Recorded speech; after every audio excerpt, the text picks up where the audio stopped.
Bom dia, pessoal! Que alegria estarmos aqui juntos nessa quinta-feira para meditarmos na palavra de Deus e também orarmos por nossas famílias. Sim, estamos refletindo com a leitura do livro do profeta Ezequiel e hoje no capítulo 24 nós vamos ver quando esse profeta mandado do Senhor vira o seu rosto contra nações vizinhas e assim como o profeta Isaías, como Jeremias e vemos também menção em alguns salmos, Ezequiel é ordenado pelo Senhor a profetizar palavras contra povos que por longo prazo haviam sido hostis e ainda estavam sendo hostis ao seu povo. Ele vai profetizar contra os Amonitas e os Moabitas, que são descendentes de Ló, sobrinho de Abraão. Ele vai profetizar contra os Edomitas, que são os descendentes de Esaú, irmão de Jacó, que deu origem ao povo de Israel. E ele vai profetizar também contra os filisteus, aquele povo ao qual o gigante Golias participou e tantas ocasiões na Bíblia nós vemos batalhas contra o povo de Israel e os filisteus que viviam exatamente onde hoje é a região de Gaza, exatamente ao sul de Israel, próximo à sua divisa com o Egito e também ao mar Mediterrâneo. Vamos meditar com essa leitura e nós vamos ver que lições nós podemos tirar, além daquilo que é declarado ao povo de Deus, Israel, aquilo que é declarado a essas nações vizinhas que eram hostis ao povo do Senhor, que lições nós podemos tirar para nós mesmos e para as nossas famílias. Te convidamos a meditar conosco então hoje. Na verdade, nós vamos ler o capítulo 25, Ezequiel 25, e ao final dessa leitura, eu e a Rafa queremos orar pela sua vida e pela sua família. Sim, vamos orar então pedindo ao Senhor que nos dê entendimento e se revele a nós, porque nós precisamos não simplesmente de ler a palavra ali escrita de Deus, mas nós precisamos receber essa revelação que vem direta do Espírito Santo. Então vamos orar, nós convidamos a vocês a orarem conosco para nós iniciarmos esse tempo devocional. Sim, Pai, muito obrigado pelo teu amor, o teu cuidado sobre as nossas vidas e famílias. Nós pedimos, Pai, que o Senhor venha falar conosco. Nós queremos ter esse tempo aqui, onde nós vamos ler a Tua palavra e receber de Ti, Pai, diretamente do Senhor, diretamente do Teu Espírito, aquilo que o Senhor tem para cada um de nós. Traga clareza, traga revelação, mesmo talvez sendo profecias, Pai, que pareçam ser difíceis contra esses povos, que eram povos más, mas o Senhor sempre tem algo, Pai, a nos ensinar um princípio, um valor do Teu reino, a nos ensinar através da Tua palavra. Então, fale conosco, nós queremos ouvir a Tua voz. Em nome de Jesus, amém. Assim seja. Acompanhe conosco, então, leitura de Ezequiel, capítulo 25, diz: Esta palavra do Senhor veio a mim. Aqui, então, é o profeta Ezequiel, um sacerdote, em torno dos seus 30, quase 40 anos, na terra da Babilônia, onde ele havia sido levado para onde ele havia sido levado cativo. Ele havia declarado várias visões que ele tinha tido do trono de Deus, havia declarado profecias para o povo de Israel e de Judá, e a partir do capítulo 25, ele também declara mensagem a povos ao redor. Observe que alguns elementos são comuns e outros são totalmente diferentes das mensagens que ele entregou ao seu próprio povo, o povo de Israel. Esta palavra do Senhor veio a mim. Filho do homem, vire o rosto contra os amonitas e profetize contra eles. Diga-lhes, amonitas, ouçam a palavra do soberano Senhor. Assim diz o soberano Senhor. Visto que vocês exclamaram, ha, ha, quando o meu santuário foi profanado, quando a terra de Israel foi arrasada e quando a nação de Judá foi para o exílio, eis que os entregarei como propriedade do povo do Oriente. Eles instalarão os seus acampamentos e armarão as suas tendas no meio de vocês. Comerão as suas frutas e beberão o seu leite. Farei de Rabá um cercado para camelos e de Amon um local de descanso para ovelhas. Então vocês saberão que eu sou o Senhor. Porque assim diz o soberano Senhor: visto que vocês bateram palmas e pularam de alegria com o coração cheio de maldade contra a terra de Israel, estenderei o braço contra vocês e darei as nações como despojo. Eliminarei vocês do meio das nações e os exterminarei do meio dos povos. Eu os destruirei e vocês saberão que eu sou o Senhor.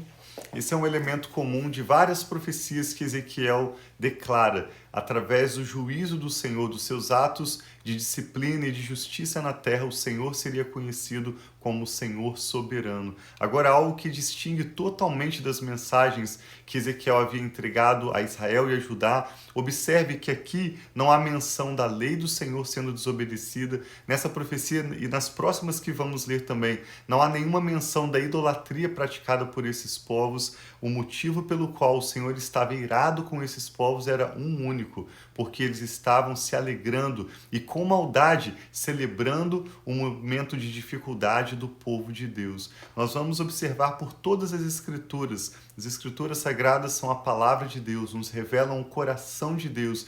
E à medida em que nós vamos estudando as Escrituras Sagradas, nós vemos vários episódios em que Deus se ira contra aqueles povos que agiram contra Israel. Povos que oraram contra Israel, como o profeta Balaão fez, povos que atacaram Israel, povos que celebraram a derrota do povo de Israel, ou um momento de crise da nação, como aconteceu aqui com os amonitas, mas nós nunca vamos encontrar nas Escrituras um momento em que Deus abençoa ou honra uma pessoa, uma família ou um povo que se colocou contra o povo de Israel. Não é comentário ou opinião nossa, é apenas um fato. Nas Escrituras, Deus sempre se ira e se coloca contra aqueles que se posicionam contra Israel. Ao fato em que ele havia prometido a Abraão, Gênesis capítulo 12, Deus prometeu de forma eterna que ele abençoaria aqueles que abençoassem os descendentes de Abraão. E ele iria tratar com discórdia, ele iria amaldiçoar aqueles que os amaldiçoassem. Então esse é claramente o assunto dessas profecias de Ezequiel contra esses 4 povos sobre os quais lemos hoje. Primeiro os amonitas, agora vamos ler a profecia contra Moabe, que diz assim a partir do verso 8. Assim diz o soberano Senhor: uma vez que Moabe e Seir disseram: vejam, a nação de Judá tornou-se como uma das outras nações, por essa razão abrirei o flanco de Moabe, começando pelas cidades fronteiriças, Bet-Jesimote, Baal-Meon e Kiriataim, que são a glória desta terra. Darei Moabe e os amonitas como propriedade ao povo do Oriente. Os amonitas não serão lembrados entre as nações, e castigarei Moabe.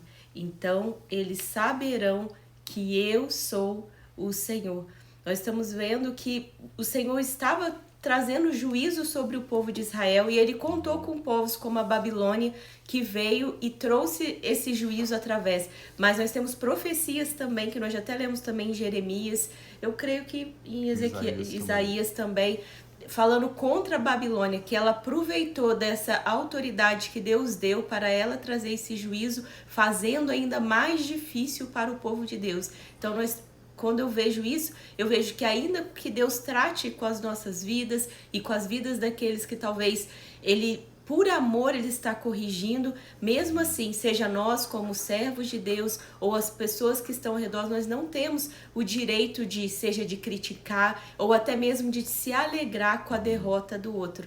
Então aqui Deus mostra que ainda que Ele estivesse tratando com o povo dele, Ele estava tratando por causa da idolatria, por causa de todas aquelas atitudes que eles estavam tendo, mas Ele não dava direito a esses povos, que eram povos que não eram a nação santa ali, não era o povo de Israel, de se aproveitar e julgar, ou até mesmo aqui ele está falando sobre eles rindo e se alegrando com a derrota do seu povo. Então Deus, porque Ele não está se alegrando com o que está acontecendo com o povo, Ele está fazendo isso como uma correção, mas desejando o arrependimento, desejando que o povo volte o coração deles para Deus, não como uma derrota para que eles sejam destruídos, para que eles sejam amaldiçoados, mas como que eles possam se retornar para a bênção. Sim, e esses povos, todos eles se uniram ao exército da Babilônia.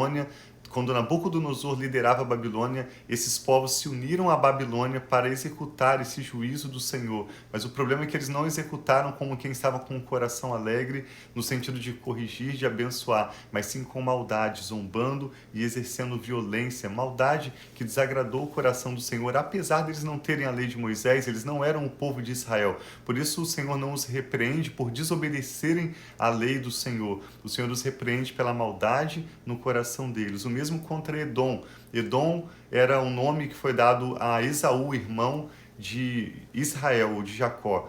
A partir do verso 12 diz assim: assim diz o soberano Senhor, visto que Edom se vingou do povo de Judá e com isso trouxe grande culpa sobre si, assim diz o soberano Senhor: estenderei o braço contra Edom e matarei os seus homens e os seus animais. Eu o arrasarei, e desde Temã até Dedã eles cairão à espada. Eu me vingarei de Edom pelas mãos de Israel, meu povo, e este lidará com Edom de acordo com a minha ira e a minha indignação.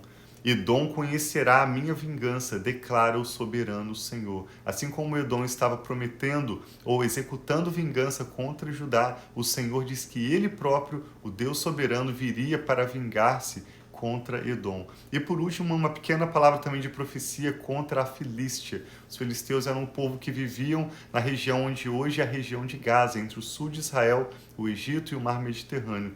Verso 15 diz assim: assim diz o soberano Senhor, uma vez que a Filístia agiu por vingança e com maldade no coração, com antiga hostilidade buscou destruir Judá, assim diz o soberano Senhor, estou a ponto de estender o braço contra os filisteus. Eliminarei os queretitas e destruirei os que restaram no litoral. Minha vingança contra eles será terrível e os castigarei na minha ira. Então, quando eu me vingar deles, saberão que eu sou o Senhor. Talvez uma palavra-chave nesse texto seja a palavra vingança. O Senhor está prometendo nessas profecias de Ezequiel, assim como nós encontramos também no Salmo 83, por exemplo, claramente trata desse assunto, entre outros, Salmo 137, mas também no livro de Isaías e Jeremias, existe essa promessa de uma vingança da parte do Senhor contra aqueles que forem hostis ao povo de Israel. Queremos orar então pelo povo de Israel, que nesses dias tem sido ameaçado pelo Irã, por tantos povos, na verdade, ao redor. Isso não é algo que aconteceu ou que começou há poucos anos atrás ou há 2000 anos atrás, na época de Jesus. Na verdade, muito antes. Ezequiel viveu séculos antes de Jesus e mesmo antes de Ezequiel, aqui Ezequiel diz que essa hostilidade já era antiga. Ou seja, essa é uma batalha antiga e cabe a nós orarmos, como a Bíblia nos orienta, por paz sobre as nações, por paz em Jerusalém e também nas nossas casas. Eu e a Rafa queremos concordar com seus motivos de oração. Amém. Seja o que for que esteja te ameaçando, seja qual for a sua crise, coloque agora diante do Senhor. Eu e a Rafa queremos em fé concordar com seus pedidos de oração, darmos graças ao Senhor e orar pelas nossas famílias. Vamos orar juntos? Pai, nós te damos graças porque o Senhor é bom e tudo aquilo que o Senhor faz é bom. Obrigado por nos permitir, através desses escritos do profeta Ezequiel, descobrir mais sobre o seu coração, aquilo que o Senhor valoriza, aquilo que o Senhor abomina, aquilo que o Senhor tem a nos revelar através da sua palavra, que vai além de uma simples mensagem da graça ou da bondade ou do amor do Senhor. Obrigado por nos permitir considerarmos a bondade e a severidade do Senhor e aprendermos aspectos profundos do seu coração, te conhecendo e prosseguindo em te conhecer. Amém, nós aprendemos claramente na tua palavra como o Senhor ama o povo de Israel, como o Senhor tem promessas de bênção sobre esse povo e também promessas de vingança àqueles que se colocarem contra o povo de Israel. Nós oramos, Pai, por paz em Jerusalém, como Amém, a tua palavra nos orienta. Oramos por salvação na terra de Israel, tanto para o povo judeu quanto para o povo árabe e Amém, todos que habitam naquela região. Oramos pela sua igreja na terra de Israel, que tem crescido e prosperado, para que essa salvação continue crescendo e alcançando novas famílias, novos bairros, novas cidades e toda aquela terra de Israel possa conhecer o Senhor, seja, Pai, pela sua bondade, pelas suas misericórdias, ou seja, pela manifestação dos seus juízos, como nós lemos nessas palavras de Ezequiel. Que o nome do Senhor seja glorificado, que o conhecimento da tua glória encha toda a terra, assim como as águas enchem o mar. Isso é uma promessa Amém, também Senhor. Do Senhor, e nós oramos em concordância, em nome do Senhor Jesus. Oramos por paz em cada lar, sobre todos aqueles que estão agora conosco, orando em concordância. Eu e a Rafa apresentamos cada motivo de oração, os nomes que são apresentados agora diante do Senhor, te pedimos, contemple, ó Pai, os motivos de oração que são agora apresentados diante do Senhor, recebe, Pai, em tuas mãos, Venha nos ajudar em cada necessidade, de acordo com cada família. Nós pedimos que o Senhor opere maravilhas, realize milagres, toma teu cargo a nossa causa. Amém, Nós Senhor, confiamos no recebe. Senhor. Entregamos ao Senhor a nossa família, mesmo aquilo que não entendemos, mesmo aquilo que está além da nossa capacidade de resolver.